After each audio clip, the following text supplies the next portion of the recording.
Alright, welcome to Horror Franchise Wednesday. We are now officially at Scream 3, a couple weeks away from Scream 5, and we are now tackling the most disliked sequel in this franchise. And rewatching it, I don't think it's worse than Scream 2. So I'm not sure what all the hate's about.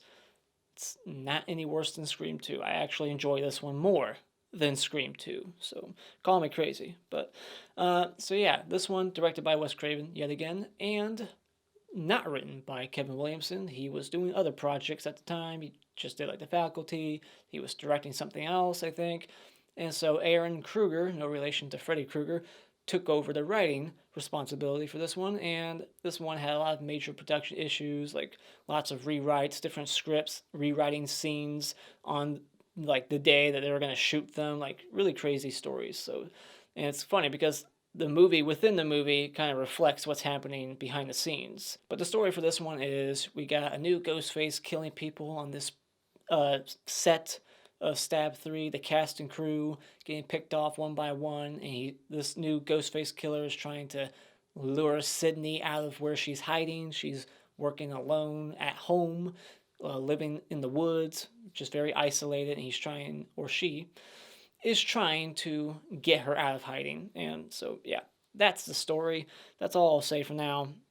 This one goes to Hollywood, like Seed of Chucky. And I actually enjoy Seed of Chucky. I don't hate it like everyone else, just like I don't hate Scream 3 like a lot of people. I don't love it, but I don't hate it. And stick around to the end because I'm going to discuss a plot hole, maybe a plot hole, in Scream 1 that I completely missed and did not talk about. So stick around to the end and I'll discuss that. So let's get into my positives for Scream 3. I really liked the opening. I thought this one was really good, kind of intense. I thought it was way better than Scream 2's opening. That one was just too over the top, too unbelievable. Didn't like it. Didn't like the characters. Hated Jada's character. And now in this one, we got Cotton back and his girlfriend. I just thought the way this one played out was much better than Scream 2's opening. And I like the progression of Cotton's character in this movie. He's famous now. In part 2, he was constantly wanting that 15 minutes of fame, and now we see that he's gotten that, and he has like a hit TV show, and it's called 100% Cotton, which is just a very funny, clever name. And I like Sidney's character in this movie. She's still a fighter, kind of. She's agoraphobic in this one, and it makes sense because of what happened to her 2 movies in a row. It's kind of broken her down some to where she's like in hiding. She doesn't trust the world anymore. And it just makes for a good arc by the end of the movie when she sees that door open and she just lets it stay open. She doesn't lock the door. She's not afraid of the world anymore. I like that in this movie the killer is killing the people in order that they die in the script, their characters. So whoever dies first in the Stab movie, Stab 3, the actor who plays that character is going to die first. So I thought that was kind of clever, but they don't know exactly what the order is, like a Final Destination movie, because there's so many different scripts and rewrites. So even though they catch on to what he's doing, they're like, well, shit, is he going off of this script, or that script? And I like that this movie kind of goes back to part 1. There's a lot of things in this movie that mirror part 1's certain scenes and plot points, very reminiscent of part 1, but we go back and we go further back than part 1. We get more information about Maureen Prescott, and I liked all that. This movie's kind of ahead of its time. It very much shines a light on what was going on in Hollywood. And I really enjoyed Parker Posey's character, who she's playing the Gale character in the movie within the movie. I just thought she had some of the best lines in this film, and she just cracked me up. And I like that there's only one killer in this movie, and I like who this killer ends up being. Their motivation isn't as dumb as some before, and I like that it's only one, and it makes this killer more badass that this person was able to pull off everything that they did. I thought the music in this one was the best. It has this new like Sidney theme that I liked, and it doesn't play that one awful song in the first 2 as much. It's only in the very open, I think, and during the end credits. It doesn't play a bunch throughout like in part 1 and 2. Getting into my negatives, the biggest thing I really don't like about this movie is the idea of the voice changer thing. I just think it's absolutely impossible It doesn't make any sense. They never explain how it works. How is this thing somehow capturing voices of people that this person's never even met, and people who have been dead for years before this device probably even existed? This movie also has a couple of dream sequences and fake outs, and I'm never a fan of that. It just felt like it was such a weird scene when Sidney has that dream of her mom haunting her at her house. Like, why is she having that dream in that moment? It just felt weird. It didn't feel like a Scream movie. At this point in the trilogy, I'm just kind of over the characters of Dewey and Gale, and I wish that one of them would just die already. Like, their relationship was cute in part one, but then I guess they broke up in between 1 and 2, and then by the end of 2, they get back together, but then in between 2 and 3, they break up again, and now by the end of this movie, they get engaged. And I haven't seen 4 in a while. Did they break up again in between? Did they get divorced? Like, it's so repetitive. It's like they have the same arc in every movie where they're not in love, and then they're in love, not in love, back in love again. So Neve Campbell was only able to shoot this movie for 20 days compared to, like, the 120-day schedule. Like, this movie has, like, a $40 million budget. They shot for, like, many months, and she was only there for, like, 20 days. So that explains why she's not in this movie that much, and that also kind of hurts the film a bit, because you don't really care about these other characters that are getting picked off. Parker Posey is a fun character, so I like her. But everyone else either dies before you really give a shit, or just doesn't have anything interesting to say or do. Like, the token black character in this movie. I don't know his name in the movie, but I know his name in real life. Deon. Deon Richmond, right? He was in Hatchet. Love his character in that movie, and I wish there was more of him in this movie. Like, if you're going to have him, he should be in the movie a lot more. He should have been the comic relief character as well, because he's really good at being funny. Like, watch Hatchet. He's hilarious. So I wanted more of him, and they just barely use him. And they barely use Sidney. She's just hiding for most of the movie. She's gone for like a good 30, 40 minutes of the film, and then she comes back for the third act. There should have been more Sidney in the second act. I also didn't care for this movie forcing the one last scare, like 3 movies in a row. It's like the Friday the 13th franchise, how they kept forcing that jump scare at the end with, like, first it was Jason coming out of the lake, and then he's jumping through the window, and then part 3, Pamela's coming out of the lake, and then this is gonna, like, we don't have to do it every single movie. You can do something different. So, like, him coming, or her, just in case you haven't seen it, it's a guy, fuck it. So, like, he comes back for one last scare just to get shot again. It's, like, so repetitive. It's the same demise of the killer 3 movies in a row. It's like, do something different. Like, let's throw a Ghostface person into a fucking wood chipper. Like, let's change it up. I also didn't care for the Randy scene in this movie. They very much just shoehorn it in here. And I heard that they were debating on whether or not they should bring him back. Like, he didn't die in part 2. That would have been awful. And this one definitely is the weakest in the kills department. I already talked about in Scream 1 how the whole franchise is really weak when it comes to the kills.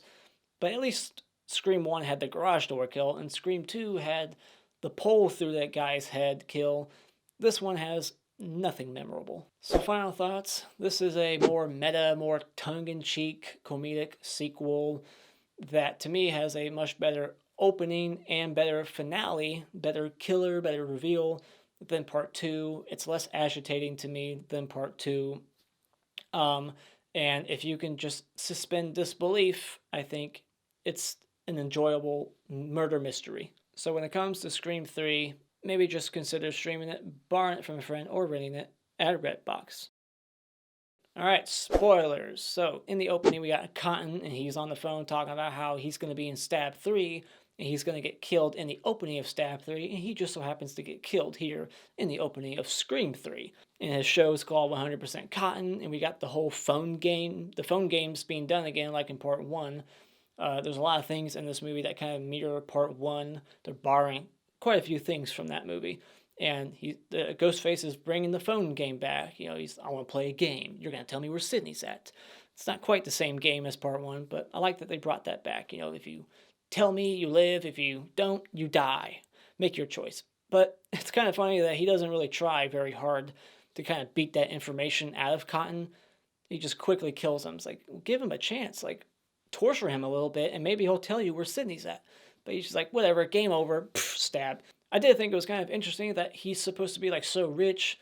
He's got this #1 game or talk show, and he dresses like he's got a lot of money, and he has this nice apartment or house, but then he drives like a normal middle class SUV, like nothing special. I like that Sidney's character in this movie has the necklace from Derek in part 2, and we can see a flyer for the college that she went to in part 2 as well on her wall. I thought it was really silly that Stab 3 is recreating the house of Stu's and Sidney's like to the T, like identical. Every detail, they don't miss anything. It's ridiculous. For a slasher movie, a sequel, like, really? Like, does it really matter that it looks identical? Just like in part 1, Gail has the hidden camera that she's trying to bring into the production of Stab 3. So just another thing in here that's borrowed from part 1. And then later on, Sidney is in the bathroom and she's looking underneath the stalls. She sees the feet of what she thinks is Ghostface. Very similar things going on here. Then we get a cameo not only from Wes Craven, but Jay and Silent Bob, playing Jay and Silent Bob. That wasn't necessary. You could have taken that out. And then Carrie Fisher's in the movie later on, and she's making like Princess Leia jokes, but she's not playing Carrie Fisher. She's playing somebody else. Then Jenny McCarthy's character gets killed. She's on the phone talking about how, I have a shitty character. I only have 2 scenes. I'm the second person to get killed. And she really is. She's the second death scene, and she only has 2 scenes in the movie. Then, like, somehow, I had this problem in part 2, how the killer kept anticipating certain things. So the killer in this movie anticipated that she wouldn't be able to just run out the front door when she got scared, because she would see a silhouette of a security guard at the studio and get panicked, thinking that's the killer. So she would then run to the prop and wardrobe room where he's already hiding, waiting for her. So it's like, really? That's like a 1 in a million? Like, he was banking on her getting spooked by the silhouette of a security guard? If he wasn't there, she would have ran out the front door. The end. She's out. I would have to watch it again, but I'm pretty sure when she gets killed, she gets stabbed in the back. We see her like react, and there's no blood on her face. And then when it cuts to the next shot and her face is like falling down, she's got blood all over her face. Like, I know she just went through like a window, but there was a shot before that where she had no blood. Before the bloody face shot, there was a shot where her face was completely bloodless. And then all of a sudden she's got blood all over her. So I feel like there's something missing in between those 2 shots. Like, maybe she got stabbed a bunch, and maybe he threw her around some. I don't know. It was just a jarring cut. The only thing that would have made this death scene better is if Jenny was actually naked like her character was supposed to be. We find out that there was a girl who was calling about Sid, trying to get her file and find out where she is. Who was the girl? Because the killer in this movie is Roman. So was he just using that voice thing? Like, why would he have to hide his voice when he was calling this police department? Like, they don't know who he is and what he sounds like. Like, why was he using a girl's voice when he called for Sid's file? So Ghostface somehow has Maureen Prescott's voice in his little box. Not sure how he has that, because she's been dead before he ever obtained this device. So how did he record her voice, and how does it work? It makes no sense. It's so stupid. They're trying to change it up. They don't want to do the same thing as part 1 and 2 with Randy or Roger Jackson's voice.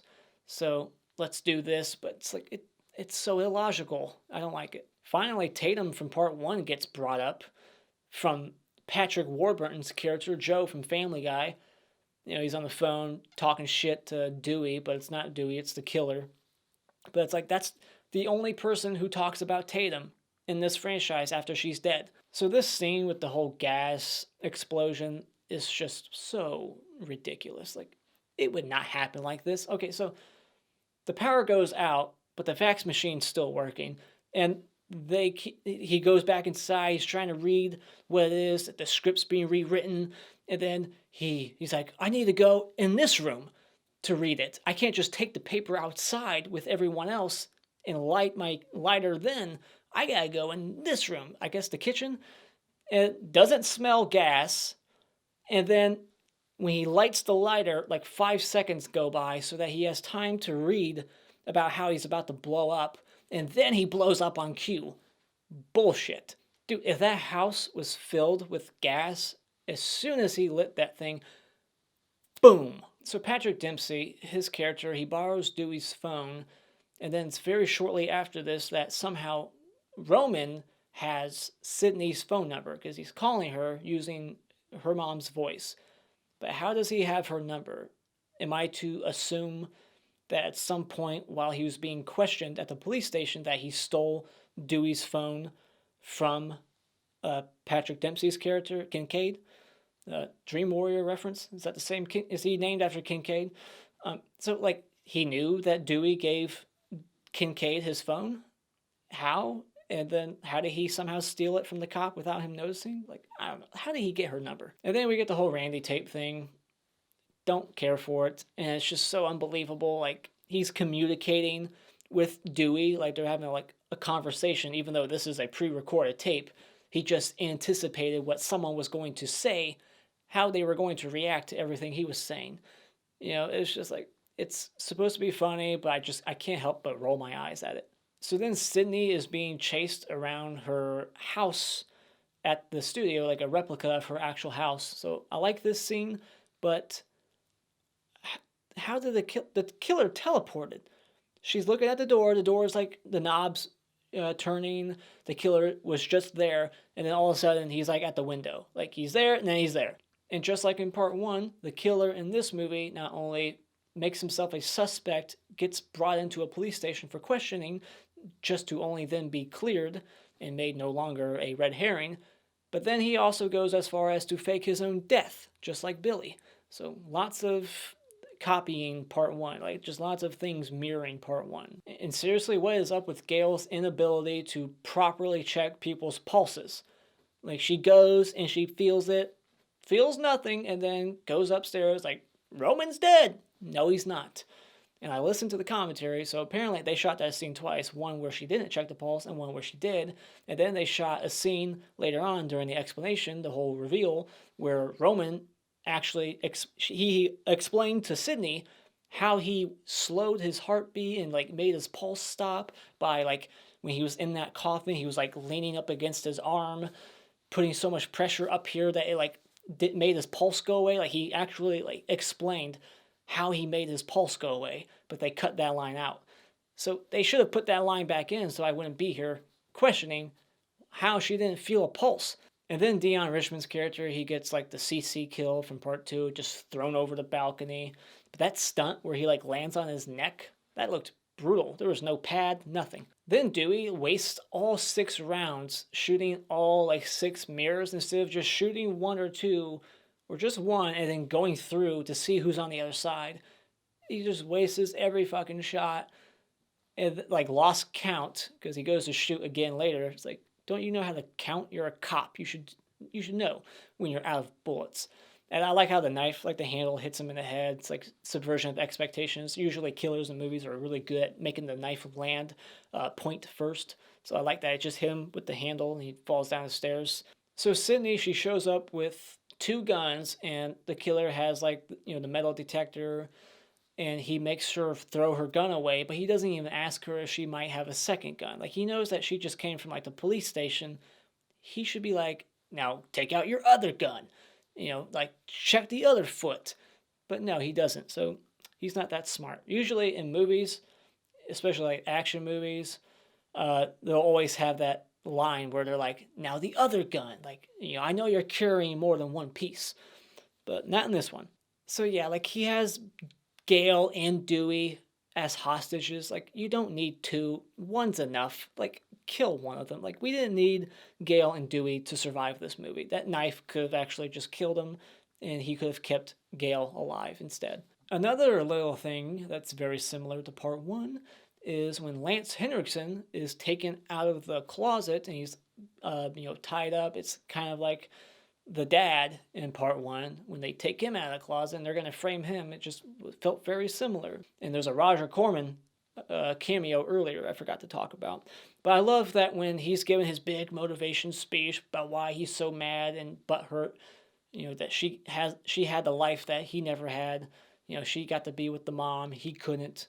Blah blah blah. I love how she just kind of shuts him up and she's like, "Stop whining. I've heard it all before. Just take fucking responsibility for your own actions. Quit blaming everybody else, you pussy." Like, I love how she just shuts him up. Like, stop whining, you baby. But I did think it was kind of cold of Maureen to do what she did to Roman. Like, why? Like, I get that she didn't, like her former life in Hollywood. She wanted to get away from that. But you don't take it out on Roman. Like, why does she have to react that way? What's up with you, Maureen? That part of me's dead now, and so are you. I don't want to talk to you. You're not my son. Like, that's cold. So the killer shoots Sid, and she's wearing a bulletproof vest, but not really. Like, not really. Like, when you look at her chest, she doesn't look like she's wearing some pad. It looks like she just has her bra and her shirt over it. Like, there's no pad there. Bullshit. She was not wearing a vest. All right? Watch it again. Look closely. But I love how he goes up to her and he just shoots her again. He doesn't wait. He's just like, boom. He just shoots her again. But in the chest, of course, because he can't aim for the head. Like, realistically, I think he would go for the head just to be safe. But he doesn't. And then, like, Dewey... he comes back for one last scare, and Dewey, shoots him, 11 times. Yeah, 11 times exactly in Roman's chest. And it's like, dude, just shoot him in the fucking head. Sidney has to tell him, shoot him in the head. But yeah, that was a good fight between Sidney and Roman. They were beating the shit out of each other. He was kneeing her in the face, throwing her around, and her face by the end looked like nothing happened to her. She should have had a black eye already, a tooth that she spit out. She should have been messed up because they were throwing each other around for a little bit there. But yeah, I think that's about it. So, plot hole for Scream 1 that I did not talk about in my Scream 1 review. So, spoiler for that movie. All right, Stu's the killer. All right, and Billy. But here's the thing. So it's the scene where Sidney has Randy and Stu at gunpoint.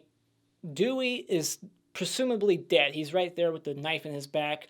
She thinks Gail's dead because she just crashed the van down the road. Nobody's at this party anymore. They all left.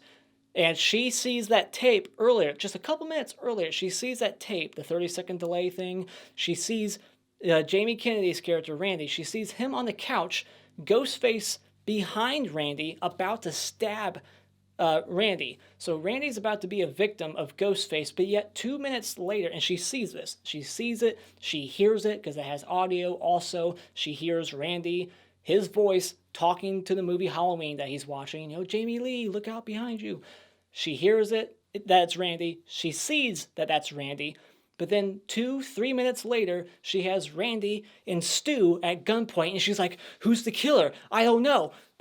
It's Stu. It can't be Randy, because there was a ghost face behind Randy about to stab him. She can't think in that moment that maybe both of them are killers. She doesn't know there's two killers. Everyone's dead. All there's left is now Stu and Randy. She has no reason to suspect Randy in that moment. All right, so plot hole. Unless you can explain that I missed something, I can't believe I missed it, but that is a plot hole. She should not have suspected Randy one bit because of what she saw on that tape. Maybe you could argue that it was fuzzy, maybe she couldn't see it that well, whatever. No. She saw Randy, she heard Randy, she should not suspect Randy. All right, so that scene's bullshit. She should have knew that it was Stu right away, not Randy. So, end of rant. That's my plot hole for Scream 1. So there you go. But I still love it. I still like Scream 1. And I like Scream 3 better than Scream 2, if I'm being honest. So controversial opinion right there. But there you have it. That is the end of my long discussion of Scream 3. What are your thoughts on this movie? Let me know in the comments below. And as always, if you like what you've seen here, you can hit this like button and become a subscriber today just by clicking on my cartoon face in about 5 seconds. And remember, it's all an opinion. You don't need to get butthurt about it.